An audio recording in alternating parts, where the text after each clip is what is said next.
कस काय भाकरी सांगा बरं आता, ही नेमकं कशाची भाकरी आहे? जर तुमच्या वरून लक्षात नसेल तर असू द्यात, आता तुम्हाला आत उलगडून दाखवते. आता तरी सांगा ही भाकरी कशाची आहे. नाही कळलं तर चला सांगते.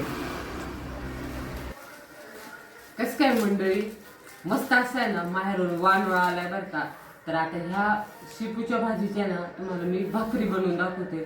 ह्या शेपूच्या भाजीच्या भाकरी ज्या आहेत ना, ही भाकर दुधासोबत चुरून खायची आणि सोबत शेंगदाण्याची चटणी तोंडी लावायला.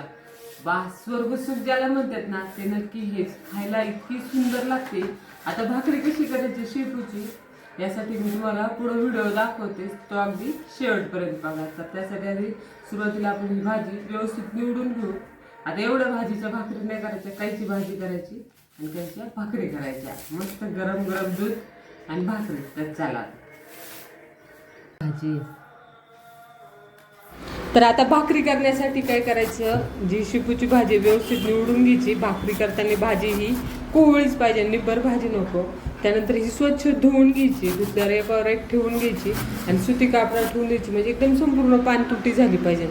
त्यानंतर तुम्ही ज्वारीचं पीठ घ्या, बाजरीचं पीठ घ्या, कोणतं पण पीठ घ्या आणि त्यावर चवीनुसार मीठ घालायचं आणि अगदी व्यवस्थित बारीक चिरून घ्यायची शेपूची भाजी, जेणेकरून त्याच्या काड्या वगैरे ज्या आहेत त्या मध्ये आल्या नाही पाहिजे. एकदम व्यवस्थित बारीक चिरून घ्यायची आणि भरपूर अशी भाजी यामध्ये घालून घ्यायची बरं का. अजिबात चेंगटपणा नाही करायचं शेपूची भाजी घालताना. आणि छान एकदम व्यवस्थित पीठ मळून घ्यायचं. तुम्ही जेवढं शेपूच्या म्हणजे भाकरीचं पीठ चांगलं मळताना तेवढी भाकरी खमंग लागते खायला बरं का. खरपूस असं. तुम्हाला माहिती आहे का, शेपूमध्ये व्हिटॅमिन ए असतं, सी असतं, के असतं, शिवाय लोह, कॅल्शियम. आणि शेपूच्या भाजीमुळे जी आहे आपली पचनशक्ती जी आहे ती एकदम व्यवस्थित होते. त्यानंतर छान भाकरी थापून घ्यायची.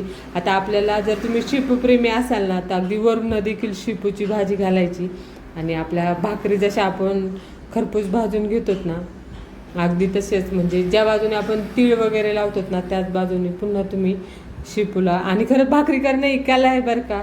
हे प्रत्येकाला जमल अशातला भाग नाही, त्याला थोडंसं प्रॅक्टिसचाच भाग आहे. अशा प्रकारे शेपूची भाकरी मस्त दोन्ही बाजूने खमंग भाजून घ्यायची. काय लागतं, फक्त मनार घ्यायचं. मनार घेतलं की सगळ्या गोष्टी खूप छान होत्या. तुम्ही उलट्या तव्यावर देखील ही भाकरी भाजू शकतात. आता अशा प्रकारे आपली जी आहे ही शेपूची भाकरी तयार झालेली आहे. घ्या ताट करायला. आता ताटामध्ये मस्तपैकी शेंगदाणे चटणी, दूध आणि भाकरी घ्या आस्वाद. ही बघा आपली शेपूची जी भाकरी आहे तयार झालेली आहे. खाली एक मोठी आहे बरं का, ही छोटी केली बारक्यासाठी. तर तुम्ही ह्याला ना, छोटे जर मुलं असते तुमच्या घरात, ह्याला वरून गावरान तूप लावून दिला आणि याचा रोल करून दिला ना, तर मुलं अगदी आवडीने खाणार झाले. ते पण त्यांच्या हातात द्यायचा, ते ऑटोमॅटिक खाणार झाले. आणि जर तुमच्या घरात मोठे असतील ना, तर त्यांच्यासाठी मस्त अशी शेंगदाण्याची चटणी, दूध आणि शेपूची भाकरी असा मस्त नाश्त्यासाठी इतका छान ऑप्शन आहे. तर तुम्ही एकदा नक्की करून बघा. ही भाकरी खायला खूप खमंग लागते बरं का. वेगळं काहीच लागत नाही ह्याच्यासोबत. तर एकदा नक्की करा अशी शेपूची भाकरी. आणि हो, व्हिडिओला लाईक करा, चॅनलला सबस्क्राईब करा. बाय. तर आता आम्ही आनंद घेतो ह्याचा, तुम्ही पण करून नक्की आनंद घ्या.